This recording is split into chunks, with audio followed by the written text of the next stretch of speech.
एक दिन एक पिता ने अपने बेटे को, जिसका नाम सरल था, दुनिया के सबसे बुद्धिमान व्यक्ति के पास खुशी का रहस्य जानने के लिए भेजा। सरल चल पड़ा। सरल को 40 दिनों तक रेगिस्तान एवं दुर्गम रास्तों से गुजरना पड़ा और आखिरकार वह एक ऊंचे पहाड़ के ऊपर एक खूबसूरत महल तक आ पहुंचा, जहां वह बुद्धिमान आदमी रहता था। लेकिन उसके सोच के विपरीत वहां एक साधु या संत आदमी के बजाय एक आधुनिक एवं सामान्य व्यक्ति, जिसका नाम नायक था, उसे मिला।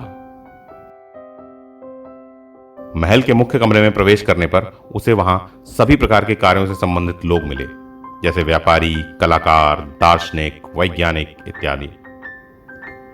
वे लोग कमरे में सभी तरफ एक दूसरे से बातें कर रहे थे। दुनिया भर के सबसे स्वादिष्ट पकवान वहां बड़ी सी मेज पर सजे हुए थे। धीमा धीमा मधुर संगीत वहां आनंद को दोगुना कर रहा था। उत्सव का सा माहौल था। हमारा नायक यानी बुद्धिमान व्यक्ति सभी के साथ बड़ी ही सौम्यता, आत्मीयता और घुल मिलकर बातें कर रहा था। बहुत से लोग उससे मिलने के लिए अपने समय आने का इंतजार कर रहे थे। अपने मिलने का समय आने तक सरल को 2 घंटों तक इंतजार करना पड़ा। फिर नायक ने सरल की बातों को ध्यान से सुना कि वह वहां क्यों आया था, लेकिन उसने कहा कि उसके पास खुशी के रहस्य को समझाने के लिए अभी समय नहीं है। और नायक ने सुझाव दिया कि तब तक सरल को महल के चारों ओर देखना चाहिए और इस बीच 2 घंटे में वापस आ जाना चाहिए। और साथ ही कहा कि मैं आपसे कुछ करने के लिए कहना चाहता हूं।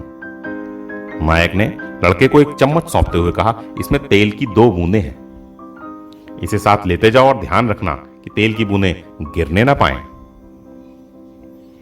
लड़का अपनी आंखें चम्मच पर टिकाए हुए महल में घूमने लगा, सीढ़ियों से ऊपर नीचे जाने लगा।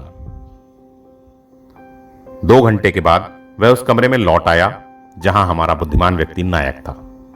नायक ने सरल से पूछा, तुम्हें मेरा महल कैसा लगा?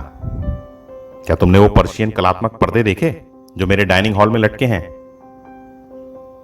क्या तुमने इस महल के बगीचे को देखा जिसे बनाने में मेरे माली को 10 साल लग गए? और क्या तुमने मेरी लाइब्रेरी में दुनिया की बेहद मूल्यवान किताबों, सुंदर अलमारियों और आलीशान आसनों को देखा है? मगर सरल शर्मिंदा था और उसने कबूल किया कि उसने कुछ नहीं देखा। उसकी एकमात्र चिंता थी कहीं तेल गिर न जाए, जो नायक ने उसे सौंपा था। नायक ने कहा, फिर वापस जाओ और मेरे चमत्कारी महल को ध्यान से देखो। लड़के ने राहत की सांस ली, चम्मच उठाया और महल को देखने के लिए चल पड़ा। इस बार छत और दीवारों पर कला के सभी कामों का अवलोकन करते हुए वहां मौजूद बगीचों, पहाड़ों, उनके चारों ओर फूलों की सुंदरता को ध्यान से देखा, जिसे नायक ने बेहद सलीके, करीने और शायद बहुत शौक से चुना था। इस बार बुद्धिमान व्यक्ति के पास लौटने पर उसने जो कुछ भी देखा था उसके संबंध में विस्तार से बताया। नायक ने मुस्कुराते हुए कहा, बहुत खूब, लेकिन तेल की बूंदें कहां हैं जिसे मैंने आपको सौंपा था? नायक ने चम्मच की तरफ देखते हुए पूछा। लड़के ने देखा चम्मच खाली था, तेल गिर चुका था। अब नायक ने कहा, वैसे केवल एक ही सलाह है जो मैं आपको दे सकता हूं। बुद्धिमान पुरुषों का कहना है, खुशी का रहस्य दुनिया के सभी चमत्कारों को देखना है और साथ ही साथ चम्मच से तेल की बूंदों को गिरने ना देना है। आपको इस दुनिया में रहकर बहुत दूर तक यात्रा करनी है। आप दुनिया के अनेक अजूबे खोज सकते हैं, पर कभी मत भूलो तुम कौन हो, कहां से आते हो। कभी अपना चरित्र नहीं खोना और अपनी नैतिकता के प्रति सच्चे रहना। लेकिन एक ही समय में अपने चारों ओर देखो और अपने आसपास की दुनिया पर ध्यान केंद्रित करो।